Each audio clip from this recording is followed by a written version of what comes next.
নির্বাচনের মাঠে নামার আগেই বিএনপির জন্য তৈরি হয়েছে বড় অস্বস্তি। একদিকে দলীয় শৃঙ্খলা, অন্যদিকে ব্যক্তিগত উচ্চাকাঙ্ক্ষা। এই দুয়ের টানাপোড়েনে ত্রয়োদশ সংসদ নির্বাচনে ধানের শীষের প্রার্থীদের সামনে দাঁড়িয়ে গেছে নিজের দলেরই বিদ্রোহীরা, যাদের উপস্থিতি এখন ভোটের অঙ্কে বিএনপির জন্য হয়ে উঠেছে গলার কাটা।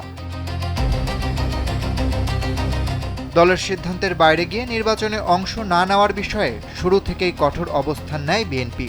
স্পষ্ট নির্দেশনা ছিল, দলীয় মনোনয়ন ছাড়া কেউ প্রার্থী হলে তার বিরুদ্ধে সাংগঠনিক ব্যবস্থা নেওয়া হবে। তবু সেই নির্দেশ উপেক্ষা করে ৬৩টি আসনে ধানের শীষের বিপক্ষে মাঠে রয়েছেন বিএনপি পরিচয়ের ৭৪ জন বিদ্রোহী প্রার্থী। এদের বেশিরভাগই দলীয় টিকিট না পেয়ে স্বতন্ত্র হিসেবে নির্বাচনে নেমেছেন, যাদের প্রায় সবাইকে বহিষ্কার করা হয়েছে। জীবন অবাক না করলে কে করবে? ২৮% মিল্ক ফ্যাটের অবাক করার সাথে ফ্রেশ মিল্ক পাউডার। জীবন অবাক করুক প্রতিদিন। এই বিদ্রোহীদের মধ্যে রয়েছেন সাবেক সংসদ সদস্য, বিএনপির কেন্দ্রীয় কমিটির সাবেক নেতা, জেলা কমিটির শীর্ষ নেতা এবং যুবদল, ছাত্রদল সহ বিভিন্ন অঙ্গ ও সহযোগী সংগঠনের পরিচিত মুখ। ঢাকা বাদে দেশের ৬৩ জেলায় ১১৮টি আসনে প্রায় ১৭৯ জন বিএনপি নেতা প্রথমে ধানের শীষ প্রতীকের মনোনীত প্রার্থীর বাইরে মনোনয়নপত্র জমা দিয়েছিলেন। এরপর অনেক নেতার সঙ্গেই বিএনপির কেন্দ্রীয় কমিটি কথা বলে এবং প্রার্থিতা প্রত্যাহার করে নেওয়ার আহ্বান জানায়। দল থেকে স্পষ্ট বার্তা দেওয়া হয়, প্রার্থিতা অব্যাহত রাখলে দল থেকে বহিষ্কার করা হবে। এমনকি দলের চেয়ারম্যান তারেক রহমানও কারো কারো সঙ্গে ঢাকায় ডেকে নিয়ে কথা বলেছেন। তারা প্রার্থিতা প্রত্যাহারও করে নিয়েছেন।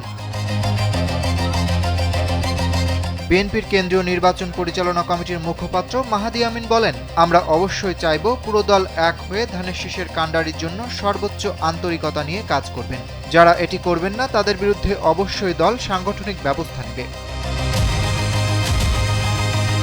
এ সময় তিনি আরও বলেন, অনেক আসনে অনেক প্রার্থী রয়েছেন, অনেক ত্যাগী সংগ্রামী নেতা তারা। দলের জন্য অনেক ভূমিকা রয়েছে তাদের, কারো কারো ভেতরে অনুভূতি রয়েছে। উনি আসনটিতে মনোনয়ন পেতে পারতেন। প্রত্যাহারের সময় চলে গেছে। এখন নির্বাচন পরিচালনা কমিটি থেকে আলাপ আলোচনা করা হবে, বিএনপির শীর্ষ নেতৃত্ব থেকে আলোচনা করা হবে। তারপরে যদি কেউ প্রার্থী থাকেন, অবশ্যই দলের পক্ষ থেকে তাদের বিরুদ্ধে সাংগঠনিক ব্যবস্থা নেওয়া হবে। সারা দেশে ধানের শীষ প্রতীকের দলীয় প্রার্থীদের বিরুদ্ধে বিএনপির বহু আসনে শতাধিক নেতাকর্মী স্বতন্ত্র ও বিদ্রোহী প্রার্থী হিসেবে নির্বাচনে নেমেছেন। প্রায় সব বিভাগেই জেলা ও কেন্দ্রীয় পর্যায়ের সাবেক সংসদ সদস্য, সভাপতি, সাধারণ সম্পাদক, যুবদল ও ছাত্রদলের নেতারা দলীয় মনোনয়ন না পেয়ে বা অভ্যন্তরীণ বিরোধে বিদ্রোহী প্রার্থী হয়েছেন। এতে একাধিক আসনে বিএনপির মূল প্রার্থীদের জন্য বড় চ্যালেঞ্জ তৈরি হয়েছে এবং ভোটের মাঠে দলটির অভ্যন্তরীণ বিভক্তি স্পষ্ট হয়ে উঠেছে। অরিত্র বাসু, কালবেলা।